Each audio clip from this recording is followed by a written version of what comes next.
classes qui ont été fermées à clé ou qui étaient barricadées, les tueurs de masse en fait ne s'attardent pas. Mais comme lors des attentats, ils tuent très très rapidement. J'ai fait 15 années au GIGN, je suis passé du jour au lendemain d'être surarmé à zéro, en pleine période post-attentat.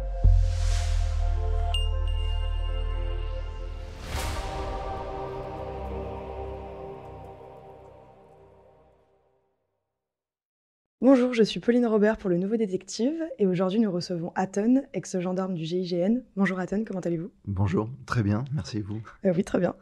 Est-ce que vous pouvez vous présenter et présenter votre livre Se préparer au pire? Alors, moi je m'appelle Aton, c'est un pseudo, je suis ancien membre du GIGN. J'y ai fait 15 années, qui sont inclus dans une carrière de 20 ans dans l'armée française. J'ai quitté sur blessure en fin 2018 et j'ai eu une proposition pour écrire une biographie me concernant. J'étais pas trop chaud à la base, parce que j'estime qu'on écrivait aussi une biographie bien plus tard et je voyais pas vraiment l'intérêt. Et puis on m'a apporté des bons arguments qui étaient en fait, ça pouvait être le livre que j'aurais aimé avoir avant de rentrer au GIGN, qui pouvait retracer tout un parcours. Et j'ai décidé de le faire. Et le livre a eu un gros succès. On a été à plus de 100 000 ventes, GIGN Confession d'un Obs. Et puis ensuite, de là, il y a eu d'autres opportunités, des questions, à savoir qu'est-ce que j'ai mis en place physiquement, mentalement, techniquement pour arriver à mes objectifs. Et parce qu'en parallèle, je faisais aussi du cinéma, c'était un rêve de gosse que j'ai réussi à atteindre gentiment. Et du coup, j'ai partagé cette technique-là donc dans un deuxième livre et ça m'a porté jusqu'à l'édition Albin Michel qui m'a demandé d'écrire un livre sur le développement personnel. Donc j'étais pas trop pour parce qu'on avait déjà écrit un livre. Et on a écrit Se préparer au pire, qui est un livre qui traite justement de toutes les violences qu'on peut rencontrer en fait aujourd'hui, avec un spectre très large. Et c'est comment les éviter, et si on est confronté, comment y faire face. Donc en parallèle, j'ai écrit aussi un roman qui sortira prochainement le 26 avril sur Amazon. Et puis je lâche pas le cinéma, mais je suis plutôt dans l'écriture scénario et à continuer d'apprendre ce métier qui est nouveau pour moi. Donc voilà en gros pour le portrait. Et pour en revenir sur votre carrière au GIGN, est-ce que vous pouvez nous expliquer un peu en quoi consistait votre métier, les missions que vous faisiez par exemple? Alors, moi, j'ai connu le GIGN, l'ancienne mouture, c'est-à-dire le GIGN historique qui n'était que l'intervention.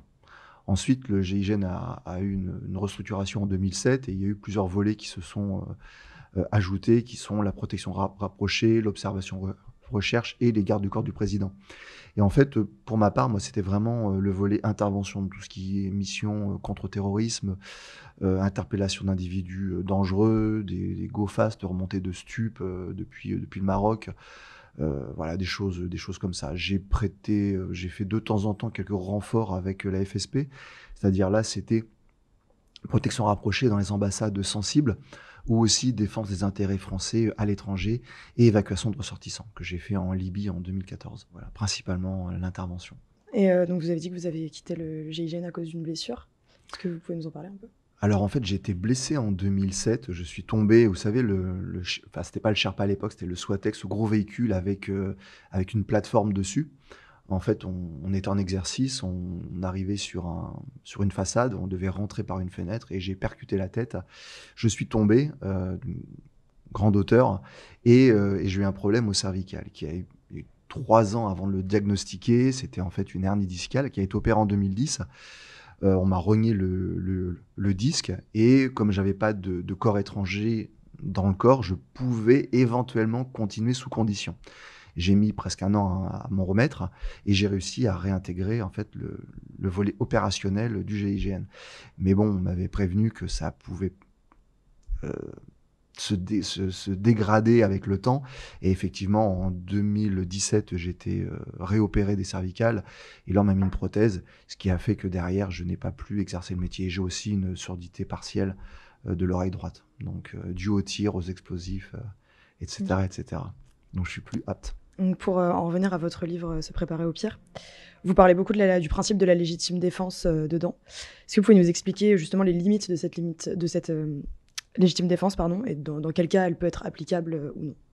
Bah, je vous invite à lire le livre parce que c'est vrai que le cadre juridique est extrêmement important. On ne fait pas justice soi-même n'importe comment et même on ne se fait pas justice. On peut se défendre, on a le droit de se défendre, mais on ne fait pas justice. On ne se venge pas. Ça, c'est la justice qui doit trancher, qui doit juger, et c'est un métier. Et on fait des études pour ça.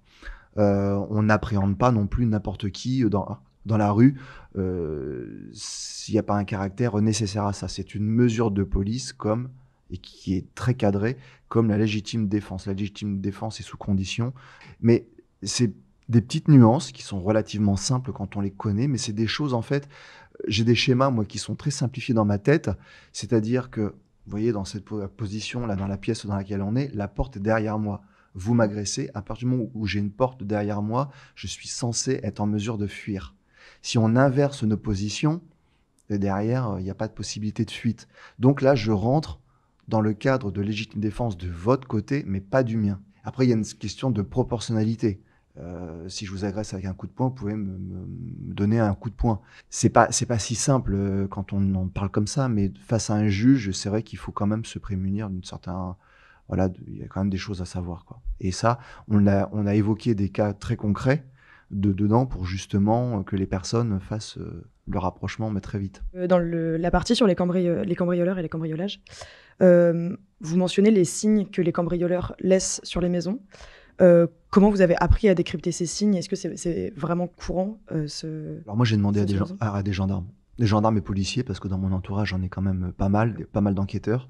Et je leur ai dit, est-ce qu'il y a des signes, est-ce qu'il y a des choses qu'on peut voir, comment font leur reconnaissance, les cambrioleurs. Et ils ont dit, alors c'est pas systématique, ça se faisait beaucoup dans les années 80-90, mais ça existe encore. Et ces signes, en fait, ça va être tout ce qui est décrit dans le livre, hein. Une croix va avoir une signification, un rond, un point. Et c'est des choses qui se font parfois sur les clôtures, sur les maisons elles-mêmes, et parfois à 10 ou 15 mètres de la maison, d'une maison isolée, sur un bord de route.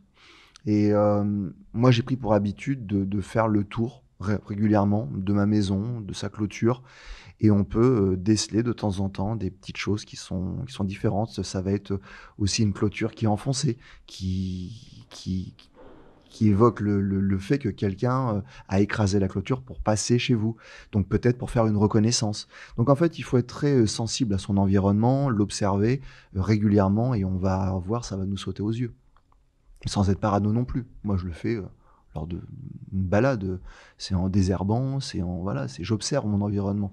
Et chaque chose qui va être différente d'un jour à un autre va me sauter aux yeux et va m'interroger. Et de là, je prends des mesures ensuite. Mettre des caméras, le signifier à la police ou aux gendarmeries locales, dire voilà, j'ai remarqué ça chez moi, soyez peut-être plus vigilants quand vous passez lors des patrouilles.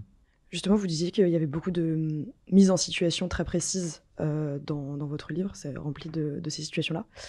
Est-ce que c'est des témoignages que vous avez recueillis directement ou c'est des situations imaginées, fictives, mais que vous tirez de faits réels? Il y a les deux. Il y a des situations, notamment sur tout ce qui va être violence faite aux femmes.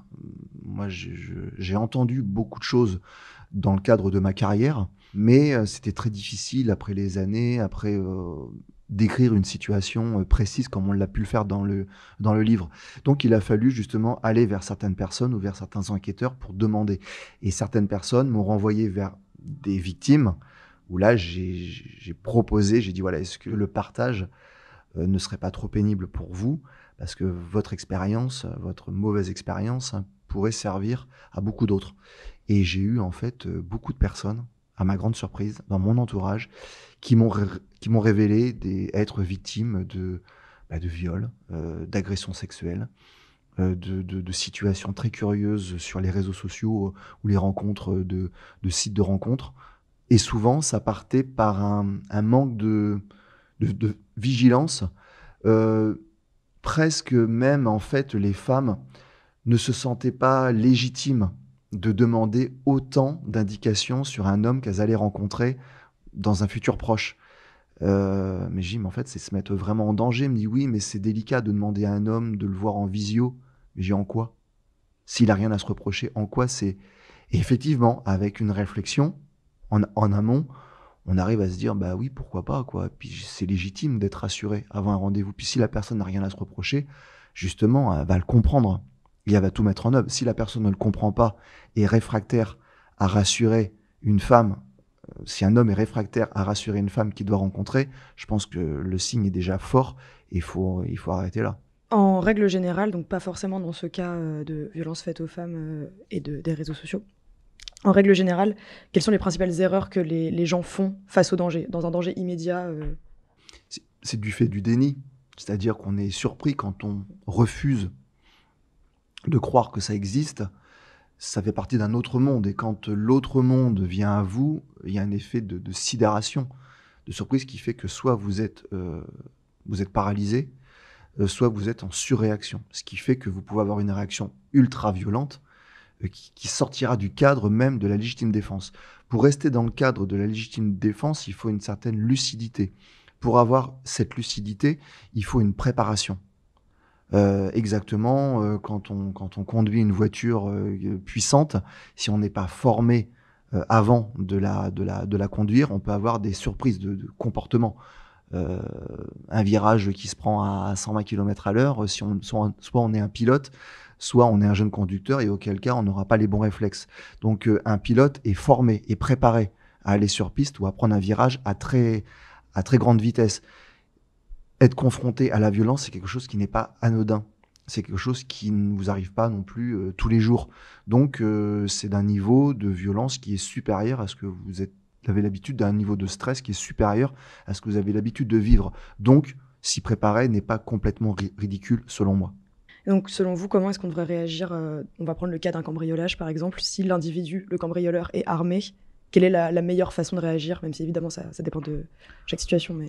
S'il est armé, je pense qu'entre les biens et notre vie, le choix est vite fait. En tout cas, en ce qui me concerne, entre préserver ma famille, la vie de ma famille, et donner les biens, je préfère céder mes biens que de prendre un risque pour ma famille. Maintenant, quand on est acculé que notre vie est réellement en danger, effectivement, on peut être amené à réagir. Mais là encore, ça ne s'improvise pas et ça se prépare. Je parlais dans le livre l'utilisation, par exemple, du fusil du grand-père. Voilà, une arme qui serait en décoration dans la maison, mais qui pourrait être éventuellement chargée et qui pourrait servir dans un cadre très précis, très très précis, de violence faite la nuit. Vous êtes sorti de votre sommeil, vous utilisez cette arme face à un individu qui est armé lui-même et qui est sur le point de s'en servir. Vous allez vous dire, mais je suis hors la loi parce que ce fusil-là, j'étais pas censé l'avoir, j'étais pas censé m'en servir, ou même un couteau, parce que l'arme du grand-père chargée, approvisionnée, ça nécessite une certaine préparation. Donc là encore, on pourrait nous dire que, mais même un fusil de chasse, hein, on est chasseur, on a cette arme, c'est pas destiné à sa défense, mais elle pourrait servir à sa défense. Ou simplement même un couteau de cuisine qui serait là et qui servirait pour se défendre. Si vous rentrez dans le cadre de la légitime défense, ces armes-là, ou leur détention illégale, ne rentre pas en ligne de compte.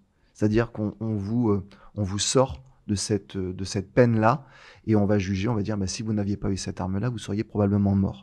Donc, on ne va pas vous juger et vous blâmer sur le fait d'avoir utilisé cette arme en détention illégale. Donc ça, c'est plein de petites choses qui font partie du domaine juridique que beaucoup ne savent pas, mais quand on le sait, c'est quand même bien. Et en plus, les préfectures, la gendarmerie, les commissariats de police ont demandé à ce que les gens ramènent les armes qu'ils avaient de collection, etc., etc.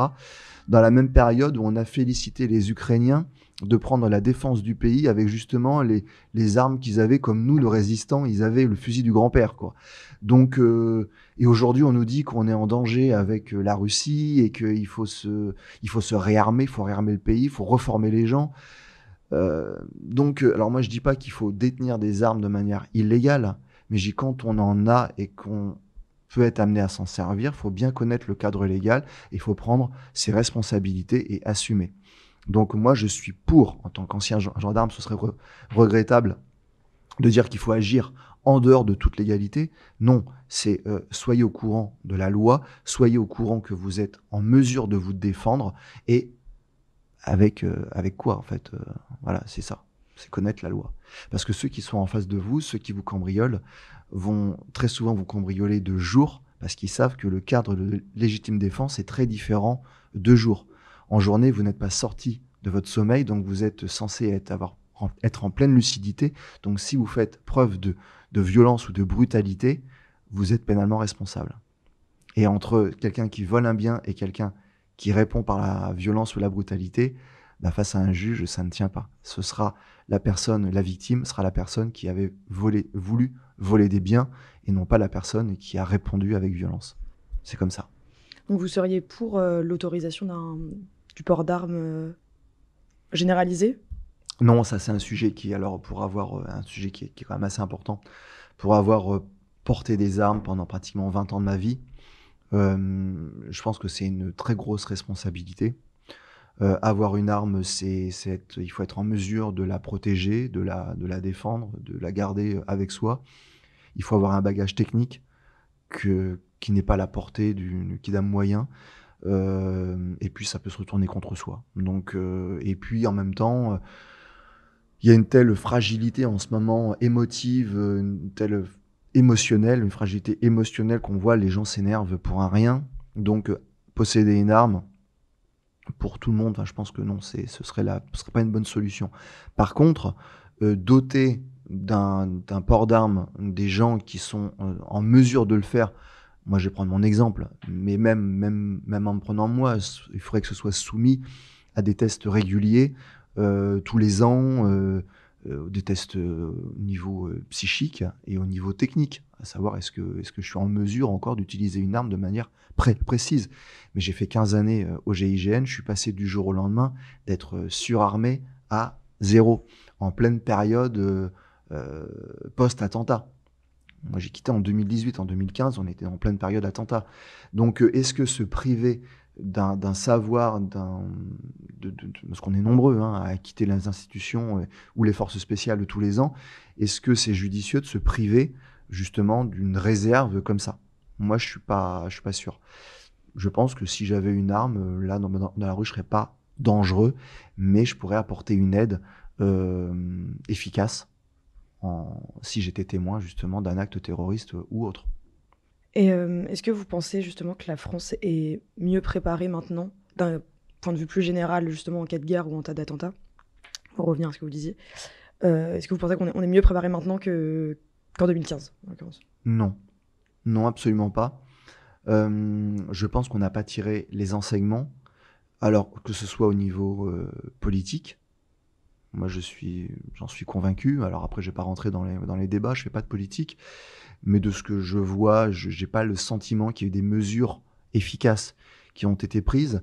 D'un point de vue technique, opérationnel, je pense qu'il y a eu beaucoup de propositions qui ont été faites par des chefs militaires, des généraux, des gens qui se sont posés vraiment, qui ont posé les bonnes questions avec une expertise, mais je pense qu'ils n'ont pas été écoutés par les politiques. Parce que les intérêts des politiques sont peut-être autres, ou les intérêts du pays sont autres que la sécurité. Et on le voit dans les réactions faites aujourd'hui en urgence. On voit bien qu'on a délaissé quand même un certain nombre de choses. Quand on réagit dans l'urgence, c'est qu'on ne sait pas appuyer. Les attentats, ça fait 10 ans. Quand on parle aujourd'hui de faire une réserve en urgence pour un éventuel conflit armé vers l'extérieur, moi je tombe de ma chaise, parce qu'en fait, on parle de choses déjà en interne qui n'ont pas été gérées depuis des années et qui auraient pu être faites. Après, au niveau de la population, ce que j'ai constaté, c'est un gros déni, c'est-à-dire qu'en 2015, on avait une population qui était très favorable aux forces de l'ordre, et en 2018, avec ce qui s'est passé avec les Gilets jaunes, on a parlé de violence policière, et là, il y a eu une division au niveau de la population. Il y avait les pro-police et les contre-police. Et on a politisé le débat, c'est-à-dire qu'on a mis les pro-police sont extrême droite et les anti-police sont extrême gauche. Mais la masse, en fait, qui se situe un petit peu au milieu, on fait quoi, on dit quoi et comment on se situe, quoi. Et en fait, les gens, dans le doute, n'osent plus parler de sécurité, parce que quand on parle de sécurité, on est tout de suite taxé d'extrême, quoi, et politisé. Donc, il y a une espèce de déni face à la violence, et moi, je l'ai vu à la sortie du livre en octobre 2023, qui n'a pas été très bien perçu. J'ai été politisé tout de suite, alors que je fais absolument pas de politique. Et là, je me défie quiconque d'aller voir mes réseaux sociaux, d'aller gratter mes commentaires, de voir si j'ai une once de violence en moi ou de brutalité. Alors, j'ai eu, par ma jeunesse, parce qu'on fait tous des erreurs, mais mais comme tous, quand on est ado, on est assez dans la revendication, on est un peu activiste d'une certaine manière de son environnement, face à son environnement. Mais aujourd'hui, je suis plutôt apaisé, et depuis que j'ai écrit ce livre, je suis très apaisé, et j'essaie justement d'informer pour éviter la brutalité et la violence, parce que c'est quelque chose qui me dresse toujours le poil, quoi. Je suis contre la violence gratuite. Mais il y a un déni qui a été fait. Aujourd'hui, on s'intéresse plus à mon livre, et la preuve en est, même de cette interview, il est jamais trop tard pour bien faire, j'ai envie de dire. Vous m'aviez dit tout à l'heure que vous aviez été accusé de faire un peu tomber les gens dans la paranoïa et que c'était un livre plutôt anxiogène. Qu'est-ce que vous avez à répondre à ça? Bah, la preuve que non, parce que aujourd'hui, il sort du tiroir à une époque où je crois qu'on n'était plus vraiment enclin à le réimprimer.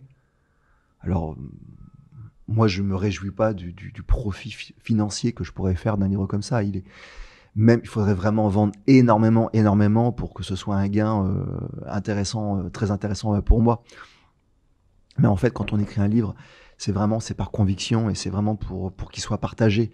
Et quand je vois le peu de ventes qu'il y a eu, même si quand on regarde les chiffres de livres vendus par an, par auteur, on est au-dessus.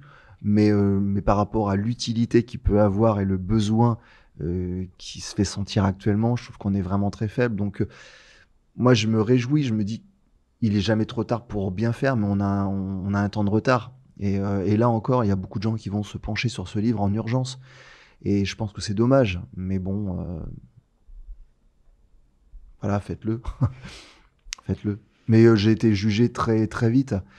Et je pense que même que, on en parlait tout à l'heure, mais quand j'ai fait des interviews dans des grosses radios ou télévisions, les gens qui m'ont invité avaient tous les matins, enfin, moi je suis passé par un portique de sécurité, je suis passé par une fouille des agents de sécurité, et quand j'arrive sur le plateau, on me dit « Non mais vous êtes parano ». Et je suis passé, en fait, si vous avez un portique de sécurité, si vous avez autant d'agents de cette sécurité, et quand vous quittez, vous avez une escorte pour vous déposer dans le taxi, rentrer chez vous, et le matin, pareil, je suis désolé. Enfin, moi, j'écris pas pour ces gens qui sont surprotégés, très protégés, et c'est bien, et tant mieux pour eux. Mais il y a la majorité des Français qui ne le sont pas. On parlait tout à l'heure de quelqu'un qui tient un bureau de tabac, qui vend du tabac, qui se fait cambrioler. Quand il tire son rideau, quand il lève le matin, il n'y a pas d'agent de sécurité qui va le protéger. C'est pour lui, c'est pour eux que j'écris. C'est pas pour les privilégiés, les quelques privilégiés de nos médias, de nos politiques. C'est pas pour eux. Pour en venir à vos expériences personnelles, est-ce que vous avez déjà été confronté vous-même à une situation où vous avez dû avoir recours à la légitime défense? Alors oui, très tôt dans ma vie, à 17 ans, j'étais victime de harcèlement. Alors j'étais victime quand j'étais très, très jeune, à l'âge à peine une dizaine d'années, peut-être 6-7 ans, très très tôt, ce qui a fait que je me suis formé au sport de combat. Et puis à 17 ans, j'ai été de nouveau victime de harcèlement. Sauf que là, j'avais un bagage technique et un physique qui faisait que je pouvais répondre. J'ai répondu. Mais j'ai répondu avec excès. Et ça s'est traduit par une blessure grave d'un élève. Donc, je suis passé en conseil de discipline, j'ai été exclu quelques jours du lycée, et j'ai été mis en marge. Et je suis passé pour la brute épaisse du lycée. Ce qui fait qu'en fait, j'étais confronté à cette légitime défense.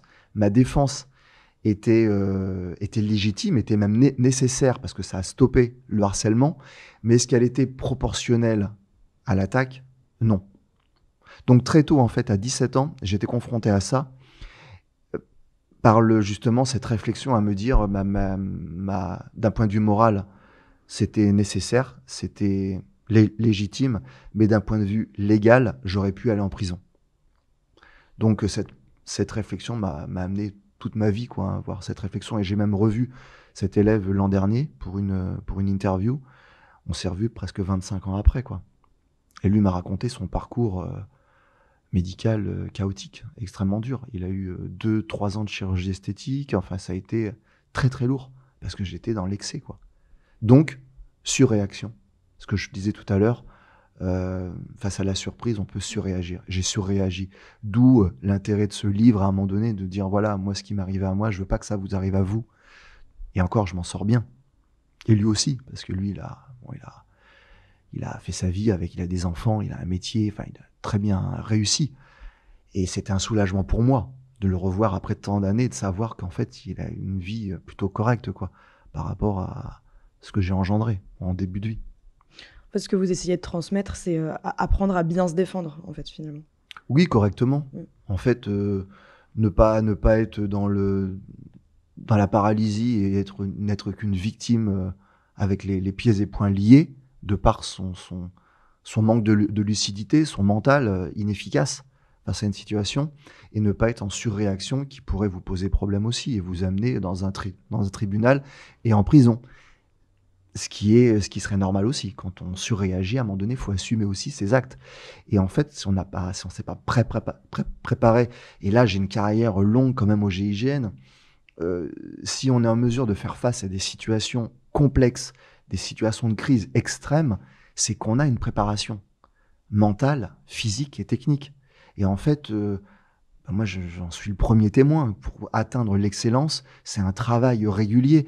Et au GIGN, on n'est pas plus parano que les autres, mais on est très entraîné. Donc, j'ai voulu faire un manuel adaptable à tout à chacun. Enfin, tout le monde peut le lire, peut mettre en place ces différents conseils et peut vivre correctement, quoi. On n'est pas dans la paranoïa, là. Est-ce que ça vous est déjà arrivé de devoir intervenir dans une bagarre, par exemple dans le métro, ou une agression dans le métro pour défendre quelqu'un justement qui n'arrivait pas à se défendre lui-même? Oui, plusieurs fois. Plusieurs fois, c'est même cité dans mon premier livre, GIGN Confession d'un Ops, où une femme s'était fait agresser dans le métro, une touriste japonaise qui s'était fait voler son sac à l'arraché, de manière assez violente. Et en fait, la personne s'était mise entre les deux voitures. Il y avait deux trains qui étaient deux métros qui étaient à l'arrêt, et il s'était mis entre les deux et il menaçait en fait de frapper encore des gens, et je suis intervenu. Voilà. Alors à main nue parce que j'en avais la capacité, la capacité technique, mais tout le monde n'est pas même à ça. Puis moi j'ai vu que les gens en fait ils étaient sans réaction, ils sortaient, à part sortir le portable, ce qui n'est pas forcément une mauvaise chose parce que ça peut servir pour un jugement ensuite, on apporte des preuves. Mais la première des choses, c'est appeler les secours et puis avant de sortir le portable.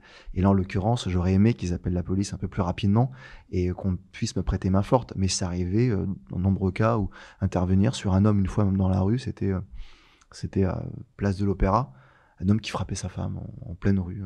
Les gens ne faisaient rien. J'y suis allé et puis je lui ai pris le bras, enfin je lui ai mis le bras dans le dos, j'ai fait une clé de bras, je l'ai pas frappé, mais je l'ai ramené à la raison, quoi. C'était la question que j'allais vous poser ensuite. C'est, vous trouviez qu'en général, les gens n'agissaient pas justement dans ces cas d'agression dans le métro, dans la rue. Si justement, en se préparant au pire, ça permet aussi aux citoyens de savoir comment intervenir et défendre quelqu'un qui n'arrive pas à se défendre soi-même. Ce qu'on explique avec Jean-Luc Rivard hein, dans ce livre, c'est comment éviter les violences. Mmh.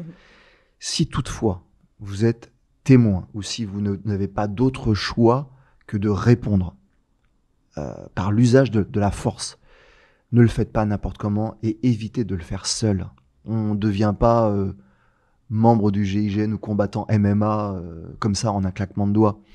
Il ne s'agit pas en fait de se préparer et d'avoir une haute opinion de ses capacités et d'être trop présomptueux sur ses capacités et de se planter en remettant sa cape de super-héros et en allant protéger quelqu'un. Non, là en fait c'est ce qu'on dit, c'est essayer de vous organiser.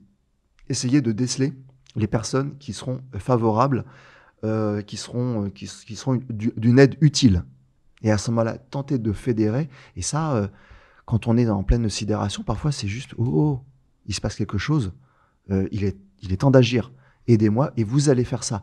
Et en fait, on essaie de construire avec ce livre des leaders. Alors pas des leaders physiques qui vont dire moi en fait avec ma force je vais prendre le lead et puis les autres non. Parfois c'est l'ascendant psychologique par la lucidité. Je suis lucide, je vois une situation, je vais désigner. Et quand on est en situation de stress, vous pouvez faire sortir du stress ou même sous stress, faire agir quelqu'un en lui donnant un ordre. Parce qu'en fait, la personne qui est stressée va écouter de manière heu, très automatique un ordre clair. Il va vous identifier comme étant le leader, vous avez la tête, il sera les jambes ou les bras. Qu'est-ce que ceinturez la personne, moi je vais faire ça. Lui, vous vous ceinturez les jambes, moi je vous ceinturez les bras, vous prenez un bras, toi tu le désarmes, son couteau, n'importe quoi, mais une fois qu'il est pris. Et ça se fait très très vite. Ça, on a du recul par rapport aux attentats qu'il y a pu y avoir, où en fait des gens ont organisé une défense. Ou même, on prend encore plus loin dans les camps de concentration, où il y avait quand même énormément de monde. Alors ça ne se sait pas plus que ça, mais il y a des gens en fait qui se sont formés, qui ont formé des groupes et qui se sont rebellés. Alors il y a eu de la perte, mais il y a eu des gens qui ont réussi à s'évader de camps de concentration. Et ça en fait c'est de l'humain, c'est réussir à fédérer très rapidement. Et ça passe par un certain nombre de choses à savoir et à se former, et c'est ce qu'on dit dans le livre. Par rapport aux attentats de novembre 2015, vous commencez votre livre en parlant de la conférence que vous aviez donnée en février 2015. Est-ce que vous pouvez nous parler un peu de cette conférence et comment elle a été reçue? En fait, en janvier 2015, j'étais au GIGN et je suis intervenu avec mon groupe sur les frères Kouachi. Donc on était vraiment au cœur de la crise. On était dans la traque et dans l'intervention. Il y a eu une espèce de... Enfin, on était en rouge écarlate Vigipirate. Et il y a eu un certain nombre de lois qui ont été votées et de mesures en fait qui ont été prises. C'est-à-dire que toutes les salles de spectacle en France et notamment à Paris devaient être équipées de, d'agents de sécurité qui devaient procéder à des fouilles à l'entrée. Et ça, en fait, ça a créé un marché. Il y avait un appel d'offres et il y a eu différentes sociétés qui se sont proposées à ce service. Et j'avais un ami qui était directeur d'une société justement de sécurité qui me dit: «Écoute, il faut qu'on explique un petit peu les risques que vont prendre les directeurs de spectacle en continuant à faire des spectacles avec certains humoristes ou certaines personnes ou certaines scènes de théâtre, et pour ça, en fait, il faudrait leur expliquer ce qu'est le terrorisme. Est-ce que toi, tu pourrais faire des conférences?» Et j'ai dit: «Moi, je peux pas, enfin», parce qu'il me proposait de me rémunérer, mais on peut pas quand on est fonctionnaire et quand on est militaire, on ne travaille pas comme ça en parallèle, faire des conférences, ça ne s'improvise pas et c'est des demandes d'autorisation. Mais je lui dis: «Écoute, moi, ce que je peux faire, c'est passer et leur expliquer, mais à titre amical, en fait, entre citoyens. Dire voilà, moi, je suis un peu plus éclairé peut-être que vous sur la menace, de par la connaissance par rapport à la DGSI, les renseignements qu'on peut avoir. Donc, je peux vous dire ce que vous risquez et comment vous en prémunir.» Il me dit: «Ce serait top.» Et j'y suis allé et j'ai expliqué, je dis: «Voilà ce que vous risquez.» Et j'ai décrit exactement ce qui s'est passé au Bataclan. Et il me disait, ce qui s'est passé au mois de janvier 2015, il y a 3 facteurs en fait, il y a 3 cibles. C'est les policiers avec Clarissa Jean-Philippe qui était attaqué. C'est les juifs avec, avec l'épicerie, avec l'hypercachère. Et puis Charlie Hebdo, parce que c'est Charlie Hebdo. Mais nous, écoutez, nous, on est vraiment, on est loin de tout ça. On ne sera pas des cibles. Et j'ai dit: bah, tenez en compte que vous êtes pour eux des mécréants. Vous êtes potentiellement des cibles dans les semaines, les mois à venir, les années à venir. Je ne vous le souhaite pas, mais ça peut arriver. Certains sont restés, m'ont dit: mais qu'est-ce qu'on peut faire? J'ai dit: alors, bah, ça va vous coûter un peu d'argent, mais c'est vrai qu'il faut prendre des agents de sécurité. Mais maintenant, les agents de sécurité ne pourront pas tout stopper. Mais ce sera la priorité quand on est pris dans un attentat, c'est la fuite. Donc, les petites portes par lesquelles le public quitte les salles de spectacle, c'est trop étroit. Il faut les élargir. Ils m'ont dit: mais oui, mais là, ça a un coût. Je dis: bah oui, mais ça, c'est à vous d'évaluer, en fait, ce coût-là et de voir si ça vaut le coup en ce moment ou pas. Et puis après, c'est faire des pièces de confinement très, très rapides avec des gens qui sont formés à ça et qui vont, comme une hôtesse de l'air dans un avion, qui va diriger vers les portes de secours, etc., ou prendre les mesures, mettre le masque à oxygène. Ça, on le fait dans un avion. C'est devenu, comme mettre sa ceinture de sécurité, c'est un automatisme. Et bien là, en fait, j'essayais d'apporter des automatismes pour les salles de spectacle. J'ai pas été pris au sérieux. Et en décembre, enfin après le mois de novembre 2015, j'ai été rappelé, sauf que moi j'étais gendarme au GIGN et nous on avait réduit nos temps d'alerte, donc enfin nos délais d'alerte. Donc j'étais plus en mesure de faire la moindre conférence. il aurait fallu aménager justement ces salles de spectacle pour pas éviter les attentats évidemment, mais pour mieux protéger, pour faire moins de dégâts. Mais on aurait En sauvé des vies. Enfin, je veux dire, c'est dur pour moi de le dire aujourd'hui, de dire, bah voilà, oui, on aurait si, on m'avait écouté si et si et si. Mais je regrette, hein, je regrette de pas, peut-être que j'ai pas eu les bons mots, peut-être que moi, en fait, venant de mon univers un peu très précautionneux, qui est le GIGN, qui est la gendarmerie, arrivé dans un domaine où justement il y avait un déni, un fort déni de la violence et des risques qu'ils encouraient. Peut-être que j'aurais dû passer par un espèce de sas pour adapter mon discours. Peut-être que c'est mon discours aussi qui ne convenait pas. Il faut savoir se remettre aussi un petit peu en question. Comme là avec ce livre, j'ai justement, je le dis en préambule, pour dire, bah voilà, ce par quoi je suis passé, j'ai pas été pris au sérieux, donc aujourd'hui, essayez de prendre au sérieux ce que je dis. Mais malheureusement, les peu d'interviews que j'ai pu faire, parce que j'étais boycotté par les médias, j'ai pas été pris au sérieux par les médias. Et pourquoi? Parce qu'ils n'ont même pas lu ce préambule. C'est dommage. Et justement, par rapport à ces salles de confinement, vous en parlez aussi dans votre livre par rapport au cambriolage, à se confiner justement dans une pièce au rez-de-chaussée, par exemple, de préférence, vous aviez dit. Est-ce que justement le fait de se confiner est mieux que de tenter de fuir dans certaines situations? En fait, la priorité, c'est de fuir. C'est de fuir le plus loin possible de la crise. Mais quand on ne peut pas fuir et quand on a une pièce qui est aménagée au préalable pour vous protéger, ben ça peut être très sécurisant. Ça dure un temps. Ça peut pas durer sur une prise d'otage qui s'étalerait sur plusieurs jours. Ça peut rester dangereux de s'isoler justement dans une pièce. Mais tout ça, pareil, une pièce de confinement, on a cherché à savoir. On a cherché à savoir dans les prises d'otages, ce qu'on appelle le hammock. Hein. Ce qu'on a pu observer, c'est que les classes qui ont été fermées à clé ou qui étaient barricadées, les tueurs de masse, en fait, ne s'attardent pas. À partir du moment où ils tuent, il faut qu'ils tuent rapidement. Mais comme lors des attentats, ils tuent très très rapidement. Et ensuite, ils reviennent sur ce qu'ils ont fait quand il y a du temps, quand il y a une prise d'otage qui s'organise. Mais dans le cadre de la tuerie de masse, ils vont au plus efficace. Donc une porte fermée, ils n'insistent pas, ils vont pas insister pour l'ouvrir. Donc ils se déplacent. Donc une pièce de confinement, mais déjà, c'est verrouiller la porte. Qu'on ne soit pas dans une cible, dans ce temps où le tueur est affamé, en fait, il cherche la cible la plus rapidement et la plus facile possible. Ensuite, il faut que si quelqu'un qui est assez technique là-dessus, une balle de Kalachnikov, va traverser un mur en placo. Donc là, c'est de la pure logique, c'est-à-dire qu'il faut un mur porteur ou un mur qui soit sécurisé ou avec des meubles devant. Enfin, il y a tout un tas de choses à mettre en place, ça s'improvise pas. Mais une pièce sécurisée peut garantir quand même une survie pendant un temps. Et puis ce qu'il y a, ce qu'on ne sait pas, ce que nous, on a évoqué, c'est que les forces de l'ordre peuvent créer une brèche dans un mur. On n'a pas besoin forcément d'une porte, mais on peut créer une brèche et les gens peuvent ensuite fuir et retrouver les forces de l'ordre sans passer par l'issue centrale ou la porte d'entrée qui sera tenue par les terroristes. Donc tout ça, c'est expliqué dans le livre, c'est relativement clair. Et je dirais, il faut juste faire preuve de bon sens. Est-ce que vous pensez qu'on devrait préparer les jeunes aux violences, par exemple à l'école, justement peut-être pour éviter les premières formes de violence quand on est enfant, qui est le harcèlement? Totalement, oui. Alors après, il y a une manière de le faire. Et toujours quand on fait les choses dans l'urgence, on les fait mal. La précipitation, c'est jamais bon dans une préparation. Quand on s'y prend trop tard, en général, on a plus de chances de faire un échec.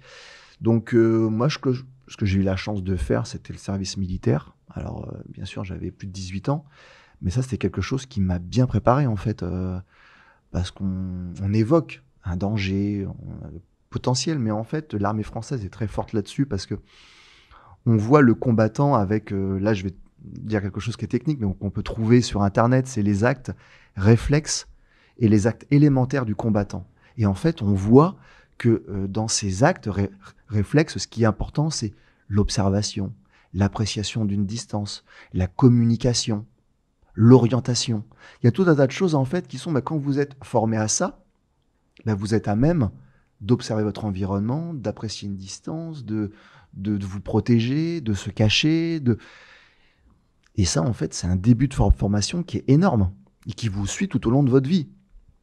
Et je pense qu'on peut faire ça de manière très ludique, individuellement, collectivement, à des élèves, sans pour autant parler tout de suite. Attention, si on vous fait ça, mais c'est pour vous protéger d'eux. On le fait comme un jouet à cache-cache. Moi, j'enseignais à mes enfants, je disais attention, le cache-cache, c'est sérieux. C'est un jeu sérieux. Vous vous cachez pas derrière une porte. Parce que je tourne la porte, je vous vois. Donc cachez-vous. Moi, je leur disais, dans la maison, trouvez la meilleure cachette. Je ne dois pas vous trouver. J'ai 3 minutes pour vous trouver, je ne dois pas vous trouver. Ben, en fait, ils s'amélioraient dans leur façon de se cacher. Mmh.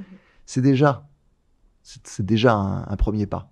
Merci beaucoup, Athan, d'avoir répondu à nos questions. Merci à vous. Merci à vous de nous avoir suivis. Vous pouvez retrouver le livre d'Athan aux éditions Albin Michel, Se préparer au pire. Et on se retrouve prochainement avec une autre interview.